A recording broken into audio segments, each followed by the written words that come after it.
Video में हम जानेंगे कि ज़ीरोधा ऐप से आईपीओ में कैसे अप्लाई करते हैं। तो चलिए शुरू करते हैं कि जब आप यहाँ पे ऐप में लॉगिन करेंगे तो आपको कुछ इस तरह का इंटरफेस दिखाई देगा। तो आपको यहाँ पे ऑर्डर्स में नीचे क्लिक करना है। तो दूसरे पेज पे आ जाएंगे तो आपको यहाँ पे सबसे ऊपर दिखाई दे रहा होगा आईपीओ। फिर उसके बाद आप यहाँ पे नीचे देखेंगे तो आपको यहाँ पे अलग अलग कंपनी का आईपीओ दिखाई दे रहे होंगे।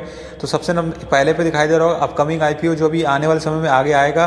तो अभी ये ओपन नहीं हुआ है, तो ये 16 से 21 के बीच में यहाँ पे ओपन होगा। तो 16 तारीख को इसकी ओपनिंग डेट होगी और 21 तारीख को ये क्लोज हो जाएगा जो अपकमिंग आईपीओ है। उसके बाद आपको यहाँ पे दूसरे नंबर पर दिखाई दे रहा है अप्लाई। तो मतलब ये करंट में अभी खुला हुआ है। तो जो अभी Agarwal float glass India limited है, तो हम इसमें अप्लाई करने वाले हैं। तो उसके बाद आप यहाँ नीचे देखेंगे जहाँ पे लिखा हुआ है क्लोज्ड, मतलब ये जितने भी नीचे वाले आईपीओ आपको दिखाई दे रहे हैं ये मतलब बंद हो चुके हैं। तो आपको ऊपर दिखाई दे रहा होगा Agarwal float glass India limited, तो हम उसमें क्लिक कर देंगे। फिर आप यहाँ दूसरे पेज पे आ जाएंगे। सबसे ऊपर आपको कंपनी का सिंबल दिखाई दे रहा होगा। फिर उसके बाद आपको कंपनी का पूरा नाम दिखाई दे रहा होगा Agarwal float glass India limited. और फिर उसके बाद आपका पैराग्राफ एक दिखाई दे रहा होगा। ये कंपनी एक एमएसएमई कंपनी है, small and medium enterprises segment से ये बिलोंग करती है। और ये आप देखेंगे कि इसकी जो ट्रेडेड यहाँ पे लॉट साइज़ है यहाँ पे तो 3000 का यहाँ पे लॉट साइज है शेयर का, जैसे देख सकते हैं। तो मिनिमम क्वांटिटी आपको 3000 दिखाई दे रही है और ये इसकी प्राइस रेंज है 42 रुपये के आस। और उसके बाद आपको यहाँ पे डेट दिखाई दे रही है कि ओपन होगा 10 तारीख को और क्लोज हो जाएगा 15 तारीख 2023 को। और इन्वेस्टर टाइप यहाँ पे आपको दिखाई दे रहा होगा इंडिविजुअल। और इशू साइज आपको दिखाई दे रहा होगा यहाँ पे 21,90,000, मतलब 21,90,000 शेयर को यहाँ पे इशू किया जा रहा है। उसके बाद आप यहाँ पे नीचे देखेंगे लॉट साइज 3000। उसके बाद आप पेज को नीचे स्क्रॉल करेंगे। उसके बाद आपको यहाँ पे दिखाई दे रहा होगा आईपीओ स्टेटस। तो पहला पॉइंट आपको दिखाई दे रहा होगा ऑफर स्टार्ट, मतलब आईपीओ यहाँ पे ओपन हो रहा है 10 तारीख को। फिर दिखाई दे रहा होगा ऑफर एंड, मतलब 15 तारीख को आईपीओ जो होगा हमारा क्लोज हो जाएगा। उसके बाद आपको तीसरा दिखाई दे रहा है अलॉटमेंट डेट, जो आपकी 20 तारीख 2023 की दिखाई दे रही है यहाँ पे। तो आपको जो अलॉटमेंट डेट है यहाँ पे, तो इस दिन आपको यहाँ पे शेयर अलॉटमेंट किए जाएंगे। तो इस दिन क्या होगा कि अगर शेयर अलॉट हो जाते हैं तो आपका जो फंड जो ब्लॉक होगा वो आपके खाते से यहाँ पे डिडक्ट हो जाएगा, मतलब कट जाएगा। और अगर आपको यहाँ पे 20 तारीख को शेयर अलॉट नहीं होते हैं तो आपका जो फंड ब्लॉक कर रखा था बैंक ने वो आपको अनब्लॉक कर दिया जाएगा 21 तारीख को, जहाँ पे लिखा हुआ है रिफंड इनिशिएशन, जो यहाँ पे चौथा स्टेप है। और अगर आपको जो शेयर आपको 20 तारीख को यहाँ पे अगर अलॉट हो गए हैं तो आपको जो 22 तारीख को वो आपके डीमैट में ट्रांसफर कर दिए जाएंगे, मतलब डीमैट अकाउंट ट्रांसफर कर दिए जाएंगे। उसके बाद आपको 23 तारीख को यहाँ पे लिस्टिंग होगी कंपनी की।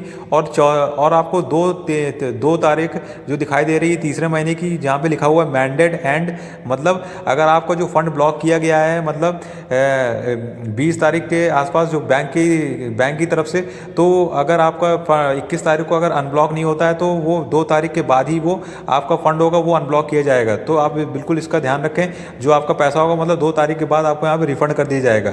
तो चलिए अब हम यहाँ पे आईपीओ को अप्लाई करते हैं। पे नीले कलर से दिखाई दे रही होगी अप्लाई की बटन, तो आपको इसमें क्लिक कर देना है। उसके बाद आप यहाँ पे देखेंगे सबसे ऊपर आपको दिखाई दे रही है यूपीआई आईडी, तो आप अपनी यहाँ पे यूपीआई आईडी अंकित करेंगे।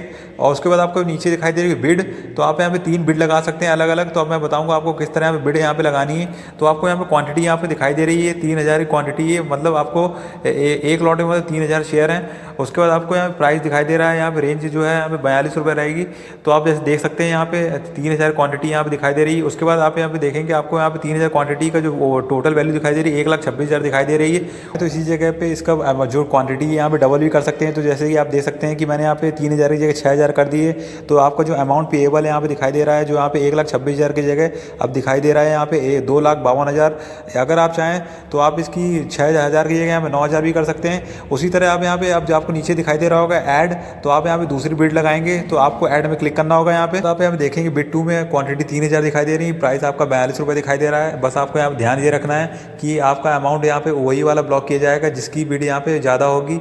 आप यहाँ पे जैसे देखेंगे बिड 1 में आपने यहाँ पे 6000 क्वांटिटी यहाँ पे भरी है, तो आपको अमाउंट यहाँ पे 6 लाख क्वांटिटी 6000 क्वांटिटी का मतलब यहाँ पे ब्लॉक किया जाएगा। तो आप जैसे देख सकते हैं 6000 क्वांटिटी का यहाँ पे जो अमाउंट आपका पेएबल आपको 2,52,000 रुपये बनेगा। तो आपका जो हायर है यहाँ पे बिड यहाँ पे लगेगी उसी का अमाउंट यहाँ पे ब्लॉक किया जाएगा। आप इस बात का बिल्कुल ध्यान रखें। यहाँ पे आप चाहे बिड यहाँ पे 1 लगाएं, 2 लगाएं, 3 लगाएं, तो इस बिड की यहाँ पे क्वांटिटी कम है यहाँ पे, तो उसका फंड यहाँ पे ब्लॉक नहीं किया जाएगा। तो जैसे कि आप यहाँ देखेंगे बिड 1 की क्वांटिटी यहाँ पे ज़्यादा है तो फंड उसी का यहाँ पे ब्लॉक किया गया है। तो जैसे कि आप यहाँ देख सकते हैं कि हम वापस अपने बिड 1 पे वापस आ जाते हैं, इसको फिर से डिलीट करके वापस हम इसको जैसी थी क्वांटिटी इसको वैसे ही लगा के सबमिट करते हैं अपनी एप्लीकेशन को। चलिए कर लेते हैं। जैसे कि आप यहाँ देख सकते हैं जैसी हमने क्वांटिटी पहले यहाँ पे भरी थी वैसी यहाँ पे हमने क्वांटिटी फिल कर दी है, प्राइस हमने वैसे ही फिल कर दिया है। उसके बाद आपको यहाँ पे एक चेक बॉक्स दिखाई दे रहा होगा नीचे, तो आपको उसमें टिक कर देना है और नीचे आपको सबमिट वाली बटन पे राइट हैंड स्वाइप करके आगे बढ़ जाना है। जैसे कि यहाँ पे हम देख सकते हैं जो हमारी एप्लीकेशन है यहाँ पे प्रोग्रेस में दिखाई दे रहा है। और अब हमें क्या करना होगा, जाके हमें हमारे सीधे पेमेंट करना होगा। तो हमारी एप्लीकेशन यूपीआई की एप्लीकेशन होगी, उसमें हमारा जो पेएबल है हमारा अमाउंट होगा वहाँ से रिक्वेस्ट किया जाएगा कंपनी की तरफ से, तो हमें उसको वहाँ से पे करना होगा। तो चलिए हम कर देते हैं। उसके बाद आप जैसे देख सकते हैं कि यहाँ पे हमारी यूपीआई एप्लीकेशन में यहाँ पे रिक्वेस्ट यहाँ पे हमारी आई है। यहाँ पे जैसे देख सकते हैं 1,26,000 की अग्रवाल और Agarwal float glass India limited की तरफ से यहाँ पे जैसे देख सकते हैं। अगर आप चाहें तो यहाँ पे इसको डिक्लाइन भी कर सकते हैं। और यहाँ पे आप पेमेंट करके आपका जो फंड होगा यहाँ पे एक्सेप्ट करने के बाद आपको यहाँ पे अपना यूपीआई पिन डालना है। और यहाँ पे जो आपको पेमेंट करनी है तो आपको उसके बाद जो यहाँ पे फंड होगा वो यहाँ पे ब्लॉक कर लिया जाएगा। और अगर आप यहाँ पे अगर आपको शेयर अलॉटमेंट होते हैं तो आपको शेयर यहाँ पे मिल जाएंगे जिस दिन आपको शेयर मिलने होंगे। नहीं तो अगर आपका जो अमाउंट अगर ब्लॉक किया गया है तो अगर आपको शेयर नहीं मिले हैं तो आपका अमाउंट जो होगा आपको खाते में भेज दिया जाएगा। आपको इसमें डरने की ज़रूरत नहीं है। तो आप यहाँ पे समझ चुके होंगे कि अप्लाई कैसे करते हैं आईपीओ को। तो आप भी सेम प्रक्रिया से आईपीओ को में इस तरह अप्लाई कर सकते हैं। तो अगर आपको ये वाला वीडियो पसंद आया तो वीडियो लाइक करें, चैनल सब्सक्राइब करें और कमेंट जरूर करें।